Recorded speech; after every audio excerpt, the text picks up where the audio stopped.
आज बिहार की जो मैं बड़ी समस्या देखता हूँ, लड़का पलायन करना पड़ता है, छोटे छोटे पैसों के लिए दिल्ली में काम कर रहा है, स्वास्थ्य सुविधाएं बड़ी बदहाल है, स्कूल कॉलेजेस उस हिसाब से नहीं है, सब कुछ बदहाल है। हाँ, मतलब एक होता है कि प्रदेश में बदहाली है, बिहार में बदहाली में प्रदेश चल रहा है जी। अब ये कैसे बदल जाएगा? लोगों को लगता है भी पलायन कैसे रोक दीजिएगा बिहार सही में? बात है। मैं आपको बता रहा हूँ कैसे रोक देंगे। कैसे? बिहार में श्रम का पलायन क्यों है, पहले इसको समझिए।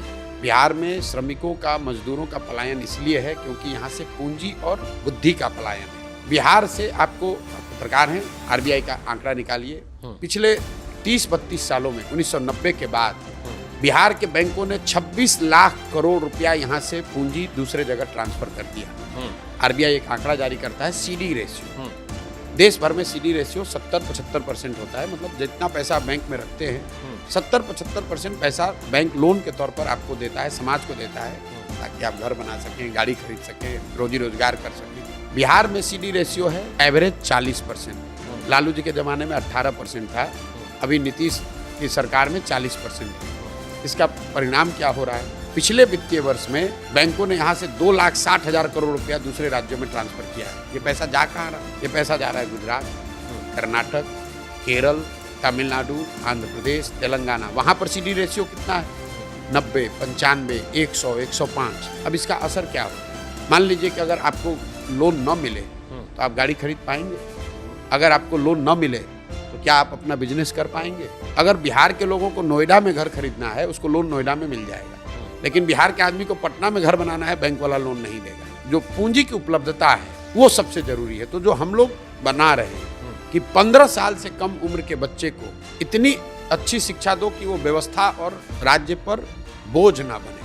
15 साल से 45-50 साल के लोगों को, जिनको फिर से पढ़ाया नहीं जा सकता है, उनको आप पूंजी उपलब्ध कराओ ताकि वो रोजी रोजगार कर सके। इसके लिए सर फंड आना होगा। नहीं, फंड तो आपको बता रहे हैं, कॉलेज के फंड बजट से नहीं आना है। अगर यहाँ के बैंक, हमको बाहर से पैसा नहीं चाहिए, जो आएगा वो बात का देखा है।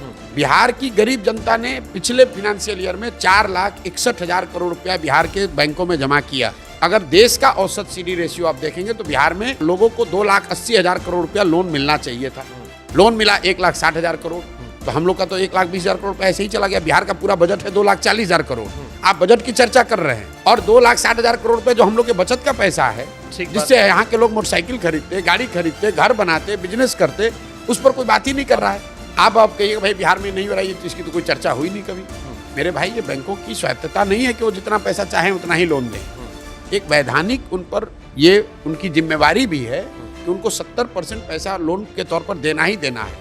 बजाबता मुख्यमंत्री के चेयरमैनशिप में एक कमेटी होती है जो कि हर महीने जिसको देखना है कि ये पैसा पूंजी लोगों को उपलब्ध हो।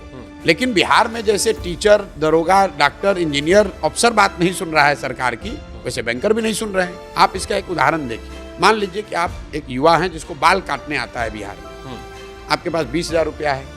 आप बैंक में गए कि अगर हमको 80,000 रुपया लोन मिल जाए तो मैं एक सैलून डाल दूंगा, 4-5 लोगों को रोजगार भी दूंगा, अपना परिवार भी चलाऊंगा।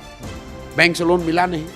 अब आप 20,000 का इस्तेमाल कैसे करेंगे? 5,000 रुपया किसी जॉब के दलाल को देंगे, ठेकेदार को देंगे, जो आपको बॉम्बे में किसी सैलून में नौकरी दिलाएगा। 5,000 रुपया का ट्रेन का टिकट, बस का खरीदेंगे, वहाँ जाकर खोली में रहने का, स्लम में रहने का एडवांस देंगे। वो 20,000 का मूलधन भी गया, बॉम्बे में खर्चा हो गया। और जो आदमी यहाँ पर सैलून चलाकर एक छोटा व्यवसायी इंटरप्रेनर हो सकता था, 4 लोगों को रोजगार दे सकता था, अब वो बॉम्बे में जाकर मजदूरी कर रहा है, बाल वहाँ भी काट रहा है। बाल काटने उसको आता है, लेकिन वो बाल पूंजी के अभाव में मजदूर बन के काट रहा है। अगर उसको पूंजी होती तो बिहार में वो छोटा इंटरप्रेनर बन के होता है। आप नोएडा में देखिए, दिल्ली में देखिए, बॉम्बे में देखिए, जितने लोग काम कर रहे हैं, घर बनाने वाले, प्लम्बर हैं, इलेक्ट्रीशियन हैं, फॉल सीलिंग वाले, सब यूपी बिहार के लोग हैं। ठीक है। अब मेरे भाई, अगर बिहार में घर बनेगा तो वो लड़का दिल्ली में क्यों काम करेगा? 100%। और बिहार में घर कब बनेगा? पुराने जमाने में हम लोग के पिताजी के टाइम में, उनके जनरेशन में घर कैसे बनता था? आपने 2 साल पैसा कमाया, कुछ पैसा बचाया, 4 कमरे बनवाए, फिर लिंटर करवाया, फिर पैसा आया तो 2 कमरे और बनवाए।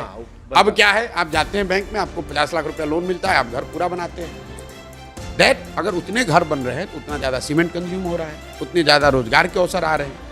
तो जो हमारे साथ दुनिया भर के इकोनॉमिस्ट, जिनको मैंने साथ में जोड़ा है, जो हम लोगों ने मॉडल बनाया है कि अगर बिहार में पूंजी की उपलब्धता को ठीक कर दिया जाए तो बहुत बड़े पैमाने पर डिस्ट्रेस माइग्रेशन को रिवर्स किया जा सकता है।